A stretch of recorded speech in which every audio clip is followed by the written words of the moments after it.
পাচার হওয়া অর্থ ফিরিয়ে এনে ফ্যামিলি কার্ড এবং কৃষক কার্ডের মাধ্যমে জনগণকে দেওয়া হবে বলে মন্তব্য করেছেন প্রধানমন্ত্রী তারেক রহমান। সোমবার বগুড়ায় দিনব্যাপী কর্মসূচিতে তিনি কথা জানিয়েছেন। গুপ্ত ষড়যন্ত্রকারীরা আবারও দেশের মানুষকে বিভ্রান্ত করছে জানিয়ে প্রধানমন্ত্রী বলেন, এই সব বিভ্রান্তকারীদের থেকে সবাইকে সতর্ক থাকার আহ্বান তিনি জানিয়েছেন।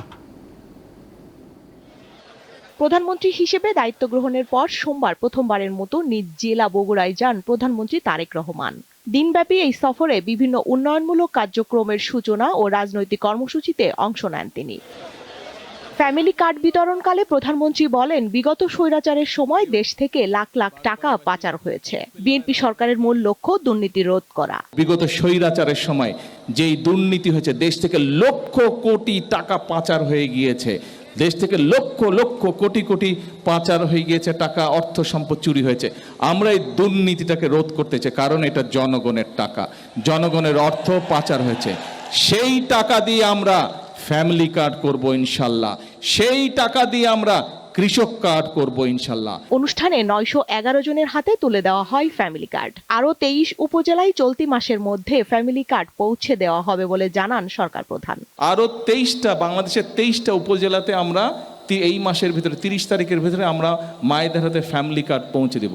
বগুড়া বাগবাড়ির নসিপুরের চৌকিরদহ খাল পুনর্খনন কার্যক্রম উদ্বোধনকালে প্রধানমন্ত্রী বলেন, আগামী 5 বছরে 20,000 কিলোমিটার খাল খননের পরিকল্পনা রয়েছে। সারা বাংলাদেশে আগামী 5 বছরে 20,000 কিলোমিটার খাল এবং খননের পরিকল্পনা আমরা নিয়েছি। আমাদের সবাই হাত লাগাই ইনশাআল্লাহ এই দেশে পানির যে সমস্যা সেইটা আমরা সমাধান করতে সক্ষম হব। এর আগে গাবতলীর বাগবাড়িতে জিয়াউর রহমান গ্রাম হাসপাতালে হাম রুমেলা টিকাদান কর্মসূচির উদ্বোধন করেন প্রধানমন্ত্রী।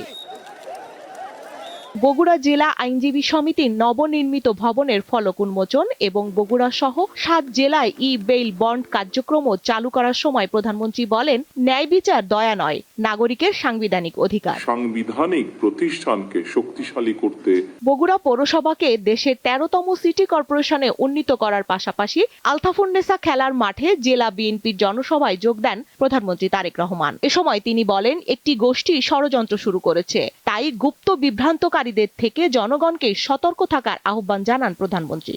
এই গুপ্ত বিভ্রান্তকারীরা আবারও এখন এই বিভ্রান্তের কাজ শুরু করেছে। তারা এদের সম্পর্কে সতর্ক থাকতে হবে। যারা দেশের মানুষকে বিভ্রান্ত করতে চাচ্ছে, জুলাই সনদ নিয়ে বিভ্রান্ত করতে চাচ্ছে, প্রিয় ভাই বোনেরা, কোনো বিভ্রান্তিকর পরিস্থিতি আমরা পা দেব না। এছাড়াও বগুড়া প্রেস ক্লাবের নতুন ভবন ও বাইতুর রহমান কেন্দ্রীয় মসজিদের পুনর্নির্মাণ কাজ উদ্বোধন করেন প্রধানমন্ত্রী। দিনব্যাপী সফর শেষে সন্ধ্যায় ঢাকার উদ্দেশ্যে রওনা হন তিনি। পথে প্রধানমন্ত্রী বগুড়া পল্লী উন্নয়ন একাডেমিতে স্বল্পকালীন যাত্রা বিরতি করেন। স্বস্তিকা সিংহ, দীপ্ত সংবাদ, ঢাকা।